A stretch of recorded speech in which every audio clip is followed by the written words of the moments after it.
Bonjour à toutes, bonjour à tous. Bienvenue dans l'Oasis Tropicale.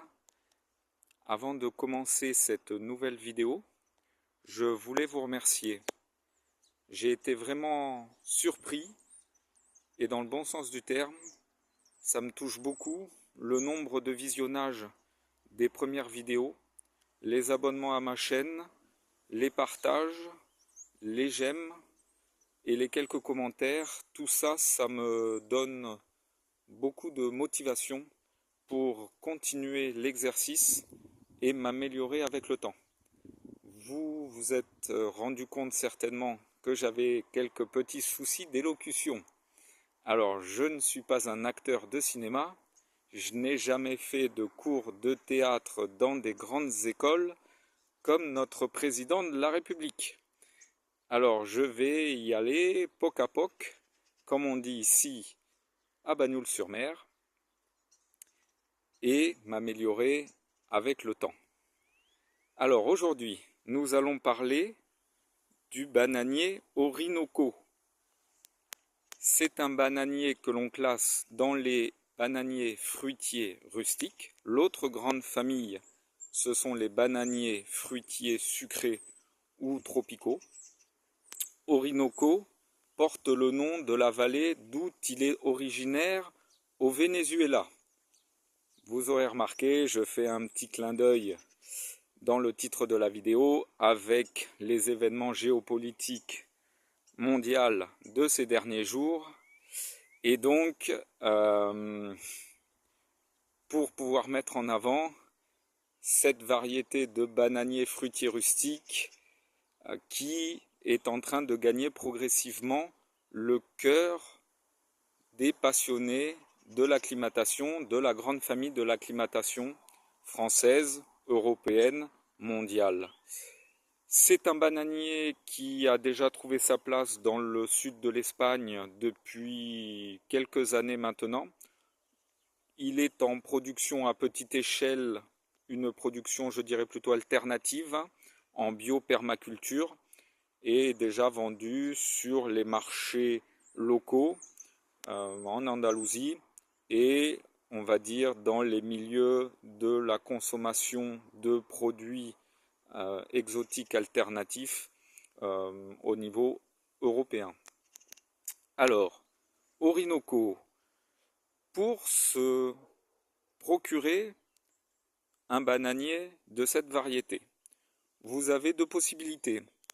Vous pouvez acheter un plant dans une jardinerie ou dans une pépinière relativement spécialisée, voire assez versée dans les plantes et arbres subtropicaux et tropicaux, ou vous pouvez, comme moi, vous procurer des rejets chez des passionnés d'acclimatation qui ont déjà des bosquets en terre et dont les bananiers ont déjà été éprouvés au froid, aux hivers, sous nos latitudes. Alors moi j'ai eu la chance de pouvoir me procurer des rejets chez un pépiniériste et chez un particulier. Donc sur ce terrain, nous avons deux rejets chez un pépiniériste passionné de bananiers également, et le troisième, le plus grand, chez un passionné d'acclimatation à Elne. Et celui-ci, j'ai peut-être de bon espoir qu'il me fasse déjà un régime l'été prochain.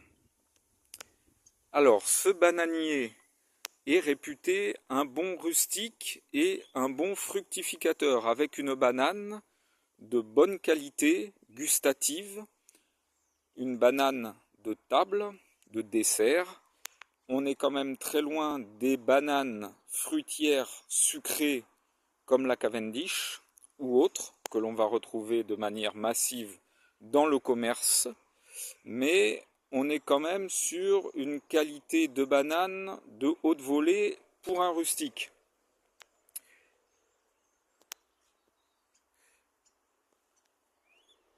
Sur ces trois rejets, nous sommes sur de la variété naine. Donc, si je n'écorche pas le mot, on dit dwarf. Dwarf Orinoco. J'ai choisi la variété naine puisque par rapport à mon terrain et à la configuration de mon terrain, pour avoir un impact relativement faible à la tramontane, c'est intéressant d'avoir des bananiers qui ne vont pas dépasser, on va dire, entre 2 et 3 mètres de haut. La variété Orinoco classique peut monter jusqu'à 5 à 6 mètres, le double.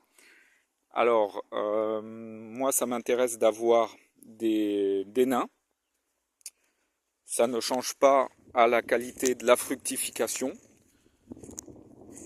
Et ça me permet d'avoir une culture que je peux un peu mieux maîtriser par rapport à mon environnement et au climat. Il est réputé être un très bon rustique. On peut descendre jusqu'à 4 à 6 degrés sous le zéro. Il y a quelques jours, sur le terrain, nous avons eu 2 nuits dans le négatif. Une première où nous avons tutoyé le zéro et une seconde où nous sommes clairement descendus dans le négatif jusqu'à un bon -2. Alors, les dégâts, ils sont visibles. Après quelques jours, évidemment, ça ne s'est pas vu le jour même ni le lendemain, mais c'est apparu au bout de quelques jours. Ça reste des dégâts superficiels. C'est uniquement les feuilles et le bout des feuilles qui ont été attaqués par le gel. Je peux certifier que Orinoco est un rustique dans la configuration dans laquelle je le vois là et que vous le voyez. Il a pris un -2. Il a encore fière allure. Ce qui est intéressant, c'est d'essayer d'avoir un port avec le plus de feuilles passant l'hiver pour qu'au printemps, quand il va redémarrer, eh bien, il n'ait pas à refaire déjà tout son système foliaire avant de potentiellement sortir un régime.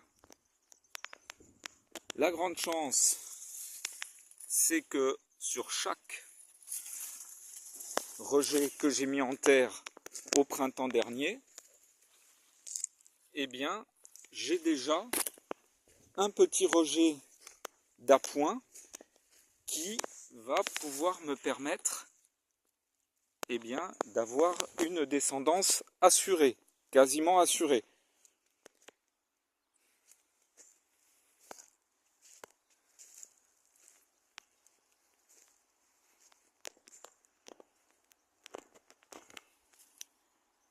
Voilà, c'est quand même très joli. Il a pris -2, ils ont pris -2 et ils ont toujours fière allure. Ils sont robustes, ils sont solides. Après, le petit bémol sur cette variété, c'est qu'il est réputé être très lent à repartir la saison d'après. Si vous ne l'avez pas perdu durant l'hiver, il va patiner au printemps et peut potentiellement repartir pas avant le mois de mai, voire le mois de juin, véritablement de manière très dynamique. Et ce qui fait que la fenêtre de tir durant l'été pour potentiellement avoir un régime est assez rétrécie. Et le régime peut vous arriver en arrière-saison, voire même en arrière-saison.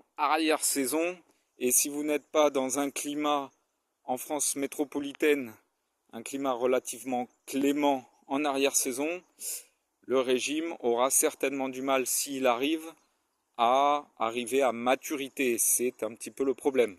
Alors ici à Bagnols-sur-Mer, je ne reprends pas trop de risques à ce niveau-là, puisque nous, l'hiver n'arrive véritablement.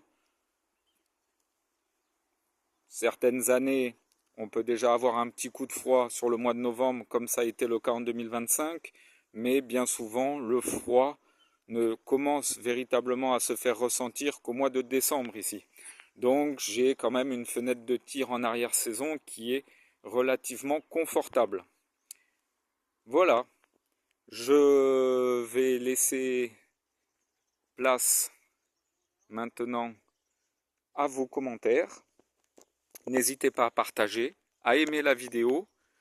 à me dire si j'ai réussi à m'améliorer au niveau de l'élocution et si bien j'ai apporté suffisamment d'informations. Hein. N'hésitez pas à me faire des retours, à aimer, à partager la vidéo, à vous abonner à la chaîne.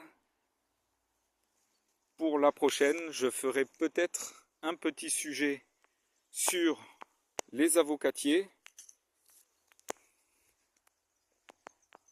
ou alors sur les manguiers.